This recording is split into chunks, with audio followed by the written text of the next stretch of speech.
Bienvenue dans cette troisième saison du PEX Podcast, le partage d'expériences en prévention des risques. Je suis Alexandre Zèbre, créateur du site safetyvigilante.com. Cette saison est un peu spéciale car cette année, je m'associe à Preventica pour vous proposer des épisodes avec des experts du domaine de la santé et de la sécurité au travail. Je remercie Preventica qui me fait confiance et qui a compris ma démarche, mais surtout, je suis heureux de pouvoir travailler avec une entreprise qui a construit un réel et grand réseau de préventeurs. Quand on va faire une visite d'inspection, c'est s'adapter peut-être, en tout cas dans un premier temps pour réussir à la faire avancer, c'est s'adapter à ce niveau de culture sécurité pour pas assommer son interlocuteur en disant voilà, code du travail, 2000 articles, vous êtes loin. Non, voilà, on va trouver la juste mesure pour aider à ce qu'elle avance en matière de santé et sécurité. Le nouvel épisode du jour va vous permettre de découvrir le métier de chargé d'inspection en santé et sécurité au travail de la fonction publique. Quelle est sa mission ? Comment intervient-il auprès des collectivités et comment son positionnement permet de faire progresser la prévention des risques? Toutes les réponses avec mon invité, Mathieu Armbruster. Bonjour Mathieu Armbruster, comment allez-vous? Bonjour Alexandre, merci beaucoup pour cet accueil et puis je vais très bien. Très bien, je suis content qu'on puisse échanger aujourd'hui, surtout que ça a été un peu compliqué de caler ça. Est-ce que pour commencer, vous pourrez nous dire tout simplement qui vous êtes et ce que vous faites surtout aujourd'hui?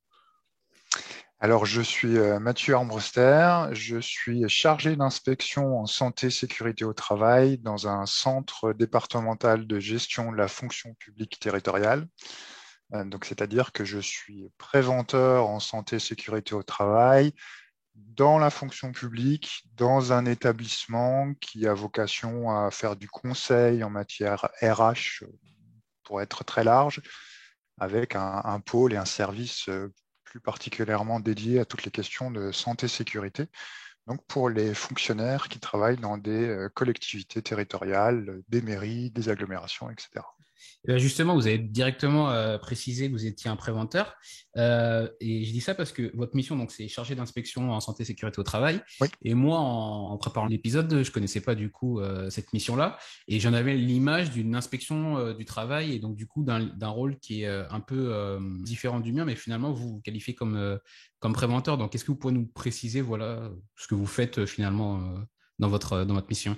En fait, je fais de la prévention d'une manière différente de la prévention de manière classique, puisque mon rôle, tel qu'il est défini dans la réglementation, c'est de contrôler l'application de la réglementation en matière de santé et de sécurité au travail. Donc, par rapport à une mission classique, j'allais dire, de prévention, le regard du chargé d'inspection, ça va être qu'est-ce que dit la réglementation ? Comment vous mettez en place les textes qui sont imposés par le Code du travail? Est-ce que vous répondez au Code du travail? Oui, non, partiellement. Et quelles pistes vous devriez mettre en place pour pouvoir être totalement en conformité avec cette réglementation? Justement, la partie conformité réglementaire, pour avoir travaillé quand même pas mal d'années dessus, il y a toujours un écart entre ce que demande le Code du travail et ce qu'on met en place, et ce qu'on peut mettre en place aussi. Je pense que Oui. là, il y a quelque chose d'assez compliqué. Du coup, votre approche, elle va être très réglementaire et très juridique, ou justement, vous essayez de proposer des solutions ou des choses assez pratiques qui permettent aux entreprises justement d'être en conformité? Ça va être d'abord une approche réglementaire, vraiment sur cet aspect-là. Alors oui, quand on commence à lire le Code du travail, effectivement, des fois, il y a des choses très précises qu'on peut retrouver dans le Code du travail, et puis d'autres choses qui nous laissent plus de latence, en tout cas plus d'adaptabilité.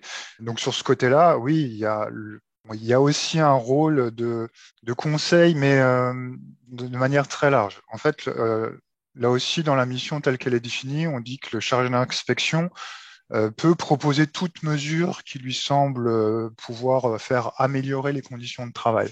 Donc, on reste aussi force de proposition, mais on va être sur des propositions, j'allais dire, larges, sans donner vraiment la solution à proprement parler. Par exemple, vous intervenez en hauteur sur une toiture. Il faut intervenir de manière sécurisée. Donc, je vais vous rappeler tous les articles du Code du travail qui vous disent qu'il faut intervenir de manière sécurisée à partir d'une plateforme, etc.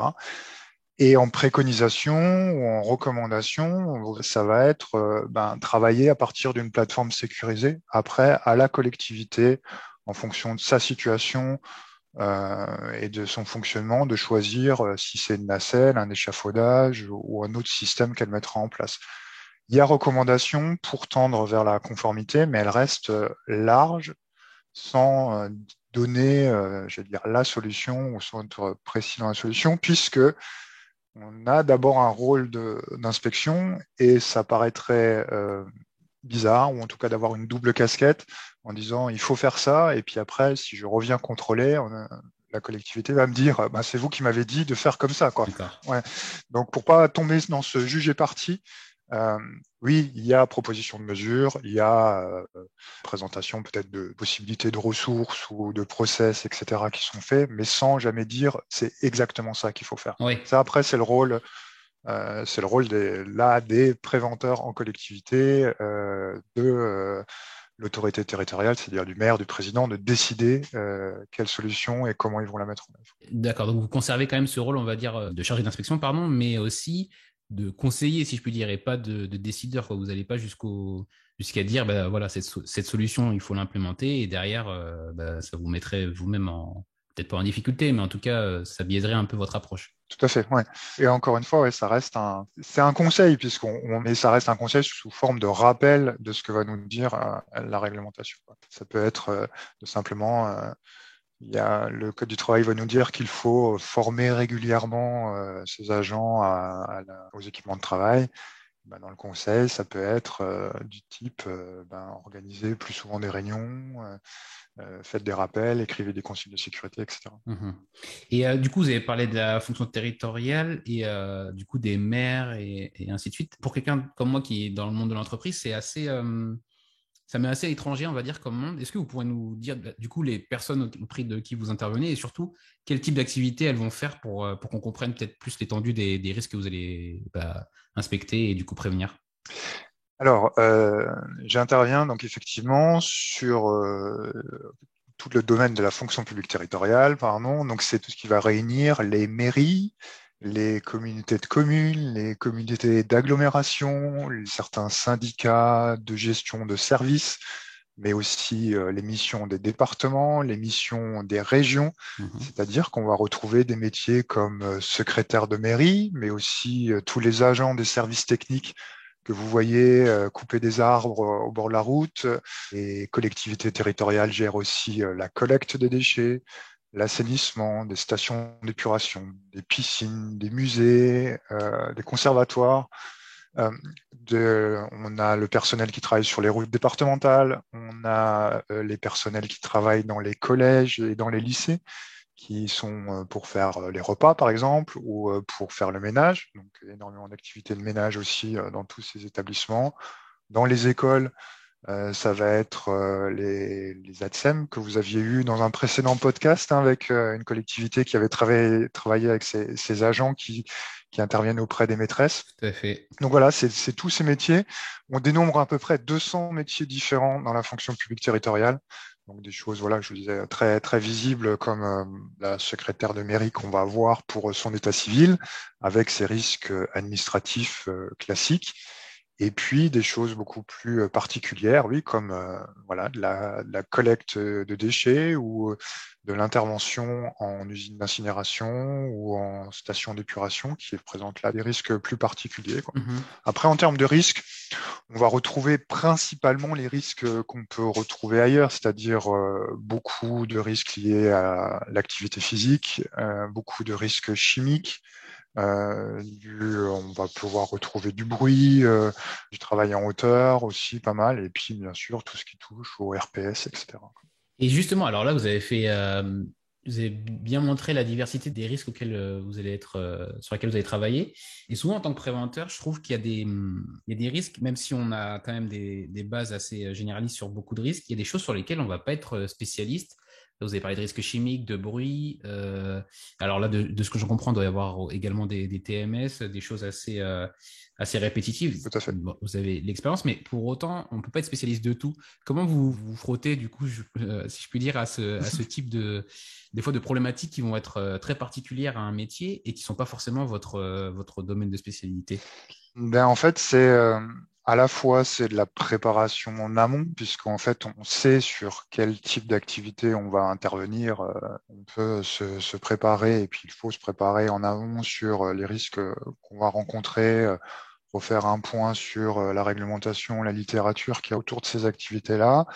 Et puis, après, c'est effectivement, ça se constitue avec l'expérience. On essaye d'échanger entre pairs sur des situations particulières. Et puis, si nécessaire, eh ben, on se prendra le temps de revenir ou d'intervenir en plusieurs fois face à un risque qu'on maîtriserait moins ou qu'on semblerait repérer sur une situation de travail.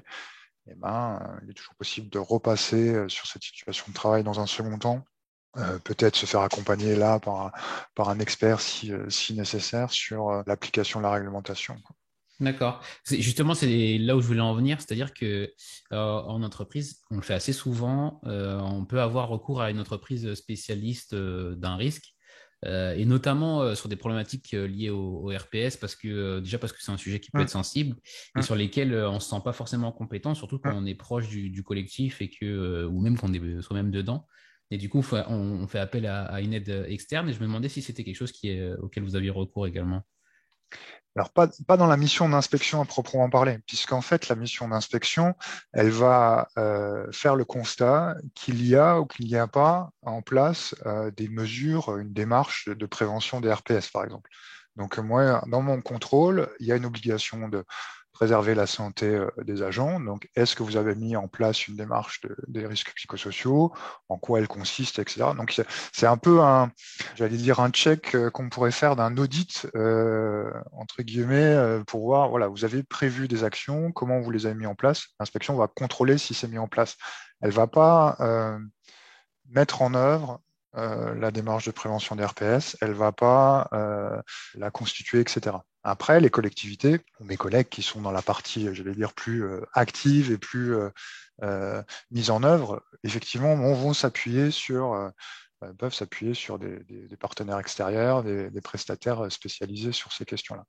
Mais dans la mission d'inspection, l'idée, c'est de vérifier, dans un premier temps, si l'employeur a mis en place des mesures de prévention face à tel ou tel risque. Et notamment, donc là, si on prend l'RPS, c'est est-ce que vous avez mis en place une démarche, en quoi elle consiste, etc. C'est plutôt dans ce sens-là, quoi. Finalement, ça serait un peu la limite de votre action, d'aller voir jusqu'où ça va, du coup, de quand même avoir ce rôle de conseil et après de laisser vraiment la mise en œuvre à vos collègues alors. Oui, c'est ça. La mission d'inspection, elle s'arrête en quelque sorte là, même si en fait on va demander un retour. Voilà, je vais vous faire une préconisation, je vais vous dire, ou en tout cas je vais vous faire un rappel à la règle en disant voilà, tel article du Code du travail dit ça, vous ne le faites pas ou vous le faites partiellement, il va falloir vous améliorer. Après, à vous de mettre en œuvre et moi je vous demanderai d'avoir un retour, un suivi, m'assurer que vous aviez quand même pris en compte cette disposition. Donc oui, c'est là où c'est un métier, un métier particulier de préventeur, c'est parce qu'effectivement, on n'accompagne pas dans la mise en œuvre, etc. D'ailleurs, ça peut perturber certains ou déplaire, ou déplaire. Ouais, voilà. Mais j'allais rebondir dessus en vous demandant justement si c'est pas un peu frustrant justement des fois même si vous revenez plus tard, de pas avoir le bout voilà, de ce que vous avez conseillé et peut-être de voir un projet aller à son terme. Avant d'intégrer cette mission d'inspection, j'étais en collectivité et je menais des projets jusqu'à leur terme, etc. Donc j'ai pratiqué des deux côtés. D'accord. Mais en fait, l'inspection correspond peut-être plus à mon caractère et à ma façon d'intervenir et à ce que je préfère dans la partie. Donc non, moi, ça me dérange pas, mais je sais que certains collègues évoluent de la mission d'inspection vers de la mission de préventeur, de mise en œuvre, parce qu'il y a ce manque, effectivement, de dire on a posé des bases et on ne sait pas ce qui devient derrière. Est-ce que c'est suivi? Est-ce que les résultats sont bons, etc., etc. Donc, ouais, ça fait partie du métier d'intervenir là. Et c'est peut-être même un point d'attention qu'il faut avoir, quoi. C'est-à-dire qu'il faut être vigilant à pas déborder et puis à pas basculer du côté mise en œuvre, puisque ça fait vraiment pas partie de la mission et ça pourrait même être peut-être contre-productif, comme je disais tout à l'heure, en devenant là à la fois contrôleur et mise en œuvre et puis en étant sur les deux parties. Ouais. On a peut-être plus un regard d'expert dans le sens, voilà, juste vous répondez ou pas à la réglementation. Donc ça, c'est effectivement une des limites du métier, quoi. Et du coup, cette articulation, vous pour l'inspection et vous pour vos collègues pardon, pour la partie mise en œuvre, vous pensez que c'est judicieux, enfin en tout cas que vous avez des réels gains de cette manière de faire? Oui, je pense qu'on arrive à à faire avancer certaines situations et à mettre en place certaines mesures de prévention. Typiquement, il m'arrive souvent de quasiment répéter le même message que le préventeur dans la collectivité, mais du fait de ma posture, de ma casquette d'inspecteur, avec ce terme qui est quand même fort, je vais être entendu alors que le préventeur en collectivité ne va pas forcément l'être, alors qu'on aura dit la même chose et qu'on aura fait la même préconisation. Voilà, c'est le chargé d'inspection qui l'a dit, il faut le faire. On arrive des fois à faire avancer, même régulièrement, à faire avancer des projets plus rapidement ou à impulser l'avancement sur du projet du fait que ce soit le chargé d'inspection qui l'ait dit, avec ce regard un peu extérieur sur le fonctionnement, en plus, moi, intervenant, travaillant pas au sein de la collectivité même, donc voilà, c'est vraiment cette posture extérieure. Ça permet d'avancer aussi, c'est une aide, et c'est d'ailleurs souvent pris comme ça par les préventeurs qui sont en collectivité. C'est-à-dire que c'est plutôt utilisé comme un levier, une aide, qu'un contrôle de ce qu'ils auraient fait ou même un flicage de leurs actions. C'est un tout. Là, l'idée, c'est vraiment que l'inspection contribue à l'augmentation, à la démarche de prévention de la collectivité. Un peu comme dans le privé, peut-être peuvent le faire certains contrôleurs de l'OBP-BTP ou contrôleurs de la CARSAT. Ils ont aussi un fort rôle de rappel à la règle ou de conseil, et cette posture extérieure permet de faire avancer les choses. Ça peut vous permettre de vous appuyer dessus en tant que préventeur en interne et de développer peut-être mieux vos démarches. D'accord. En complément, juste pour qu'on comprenne bien du coup votre comment ça se passe de manière assez opérationnelle et assez, enfin vraiment assez réelle, peut-être même si vous avez un exemple, comment ça se passe une mission? C'est-à-dire que comment vous intervenez? Est-ce que c'est dans ma tête ça ressemble beaucoup à un audit, mais je ne sais pas si c'est vraiment le cas, si vous avez un exemple pour détailler ça. Oui, je pense on peut le rapprocher d'un audit. Et ben en fait, une visite d'inspection, c'est d'abord un point avec le service sur qu'est-ce qui a été mis en place en matière de santé et de sécurité au travail. Est-ce que vous avez fait votre évaluation des risques, votre document unique?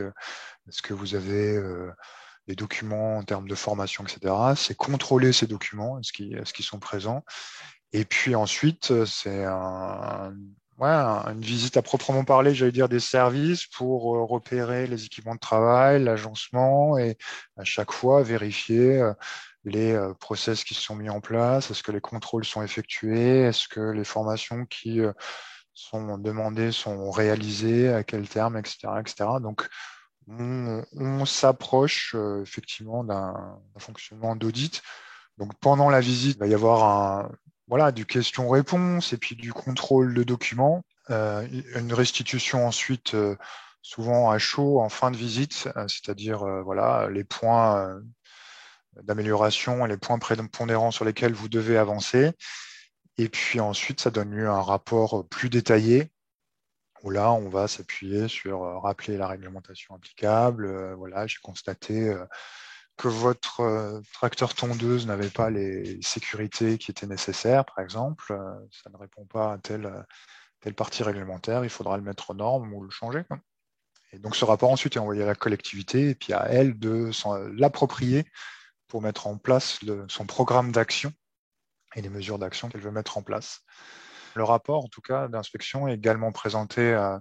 Alors nous, on a encore des CHSCT jusqu'à la fin de l'année, donc en CHSCT, devant les partenaires sociaux, et donc l'ensemble de la collectivité, et notamment les représentants du personnel, sont également informés des observations qui sont faites par le chargé d'inspection et prennent partie, en tout cas, peuvent appuyer pour constituer le programme d'action. D'accord. Ça prend combien de temps à peu près pour qu'une une recommandation soit suivie, on va dire, par des collectivités en moyenne?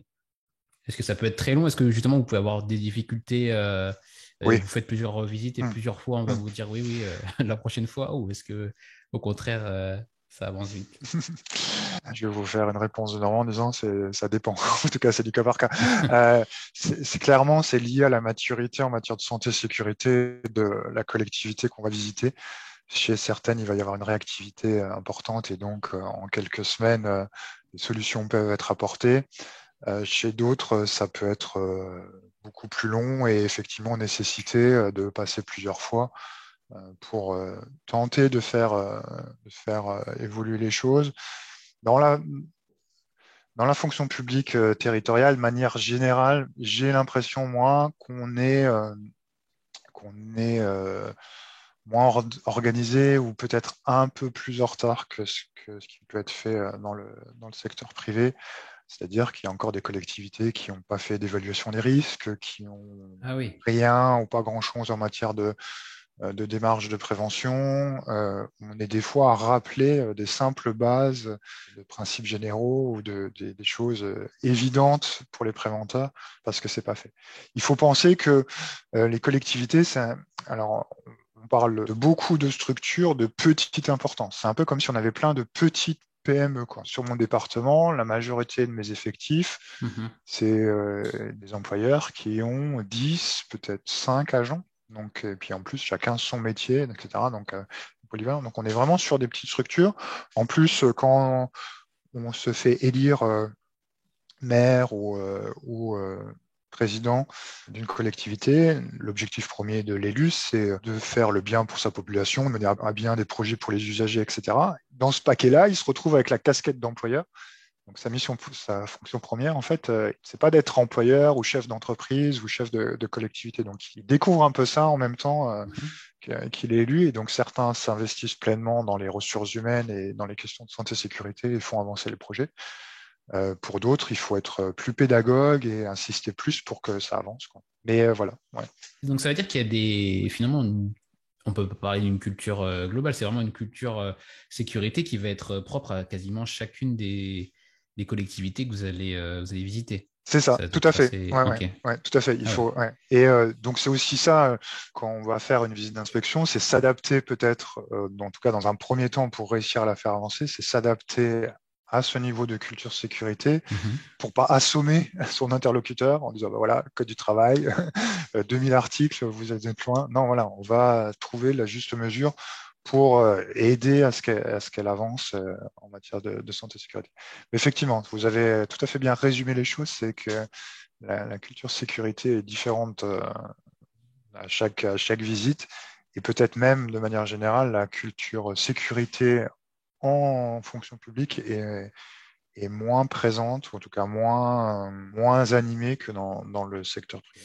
Ah, c'est intéressant parce qu'effectivement, je vois qu'il y a quand même beaucoup de choses très proches de ce que ferait un consultant en entreprise, finalement, qui irait d'entreprise en entreprise Oui, pour les faire progresser, pour partir de l'évaluation des risques, bien sûr, mais ce qui peut paraître le niveau 1, et du coup, des fois, avoir des entreprises qui sont, enfin, des entités qui sont plus matures et aussi s'adapter à ce niveau-là pour continuer à les faire progresser. C'est un peu ce que j'en c'est comprends. ça. C'est ça. Tout à D'accord. fait. C'est Et du exactement coup, ça. vous, ce qui continue de vous animer et que vous appréciez ce que vous faites, c'est quoi aujourd'hui? Eh ben, c'est peut-être un peu tout ça, quoi. C'est-à-dire, c'est à la fois faire de la prévention autrement, et puis de découvrir à chaque fois une variété de métiers, une variété de sites, d'organisations. Euh, la semaine dernière, j'étais dans une collectivité. Ils doivent avoir, ils ont un agent qui n'est même pas à temps plein, et donc on a essentiellement parlé de signalisation temporaire de chantier.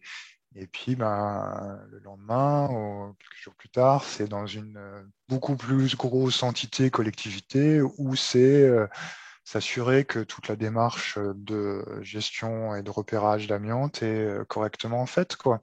Donc, il y a cette variété qui est vraiment, je trouve, plaisante pour nous, spécialistes en santé et sécurité. C'est des fois même un peu un challenge, et c'est ça qui est motivant. Et puis voilà, découvrir chaque fois de nouveaux interlocuteurs, de nouvelles personnes, et aider à les faire progresser en matière de santé et sécurité pour que voilà, tout se passe pour le mieux pour chacun. Et peut-être, en y réfléchissant, une appétence ou une envie enfin en tout cas, j'aime bien, je crois, fouiller dans la réglementation. Des fois, ça peut être rébarbatif pour certains, mais voilà, il y a le petit côté juridique, même si c'est pas ma formation de base, est intéressant, quoi. D'accord. Ben justement, alors, on va passer à une partie de recommandations. Est-ce que vous avez des ressources, et ça peut être Légifrance si c'est Légifrance, mais en prévention des risques que vous pourrez recommander justement aux auditeurs? Alors, une ressource réglementaire que moi j'utilise à titre personnel, c'est notamment, je trouve que c'est bien fait, c'est Codit, là, Ouais, le code du travail sous forme d'Excel qui a été développé par le gouvernement. Donc, je crois que voilà, là, par exemple, c'est un outil intéressant pour faire des rapports, etc. Et sinon, des ressources, alors peut-être pour parler de ressources plus larges en santé sécurité au travail, mais sur la fonction publique territoriale, il existe une e-communauté en santé sécurité au travail pour la fonction publique territoriale. C'est une plateforme sur laquelle on va se retrouver entre chargés de prévention de collectivités, alors de tout petites ou de tout grandes, ou de personnes qui s'interrogent sur les questions de santé sécurité. Il y a un forum, on va pouvoir poser des questions, on va pouvoir échanger des documents, etc. Donc c'est icommunauté.cnfpt.fr. Et puis il y a un groupe santé sécurité. Donc je trouve que c'est intéressant maintenant de pouvoir partager, en tout cas en termes de ressources. Je trouve que le fonctionnement en réseau est vraiment bénéfique. Et puis tout à fait. peut-être pour un troisième, c'est là plus particulièrement pour les chargés d'inspection en santé et au travail que nous sommes. Et ben justement, on vient de constituer une association, l'Association nationale des chargés d'inspection, qui est là aussi pour faire du partage d'expérience, s'appuyer sur des pairs qui ont peut-être plus d'expérience que moi, nouvelle arrivée ou débutant dans la fonction. Donc voilà, je trouve qu'en ressources, c'est important de pouvoir s'appuyer les uns sur les autres et partager. D'accord. Ben, du coup, comme d'habitude, j'essaierai de mettre tous les liens en description. Et du coup, ce que vous dites sur la communauté là, que vous avez, Mmh. moi aussi, je crois beaucoup à l'effet de réseau et notamment au partage au partage d'expériences Oui, bien et des sûr. bonnes pratiques des personnes qui ont les mêmes problématiques, probablement au même moment, même si c'est jamais exactement la même situation, mais ça aide énormément de pouvoir échanger avec quelqu'un voilà, qui est dans la même Mmh, situation pour tout tout à fait. simplement Mmh. implémenter deux solutions. Donc, je suis à fond derrière ce genre de pratique. Nouvelle question sur les innovations. Est-ce que vous avez vu une innovation en prévention des risques qui vous intéresse et qui pour vous, mérite d'être partagée aujourd'hui? Partagé, promu.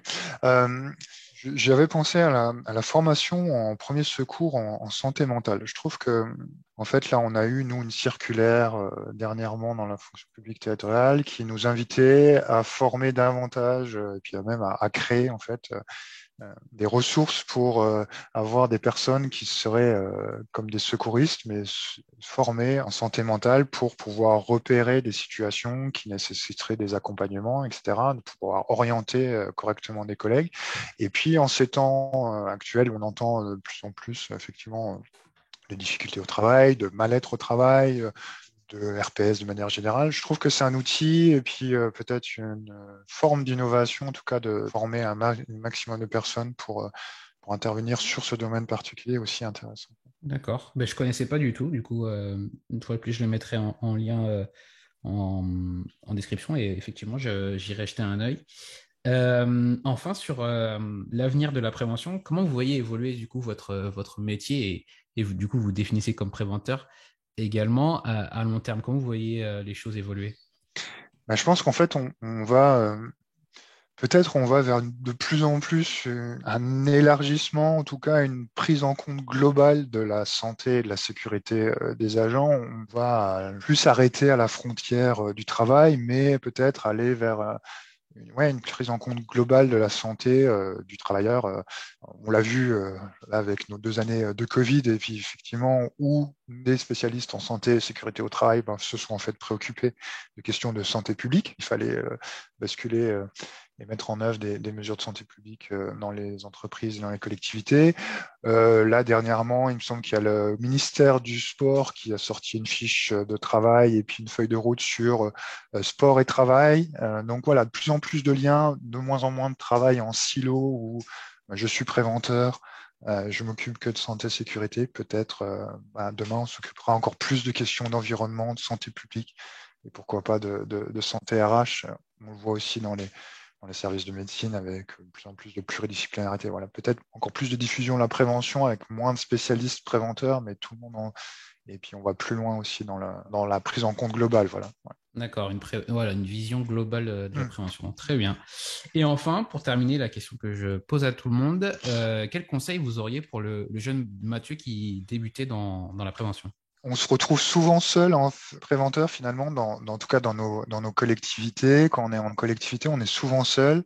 Et je l'inviterai, ce jeune Mathieu, à développer le plus tôt possible son réseau professionnel, ses échanges entre pairs. Il n'y a pas de honte à dire, je sais pas, ou aller demander à quelqu'un de plus expérimenté comment il fonctionne. Au contraire, je pense que les personnes qui ont du bagage aiment partager leurs expériences et c'est enrichissant pour tout le monde. Donc peut-être qu'effectivement, au début, quand on prend un métier, en tout cas moi c'était mon cas, j'ai essayé d'appliquer au mieux ce que j'avais appris à l'école et puis de faire les choses dans mon coin.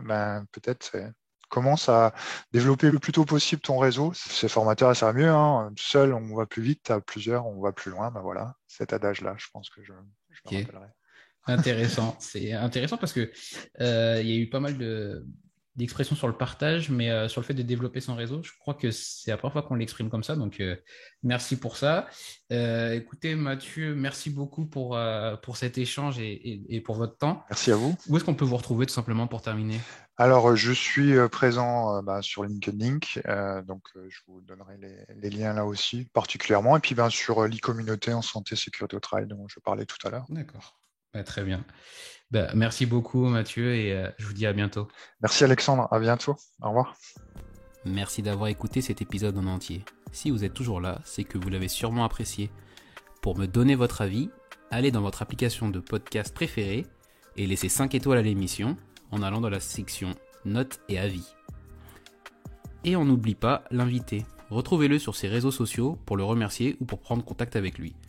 Les liens de liaison sont directement en description de l'épisode. Encore merci et à un prochain épisode.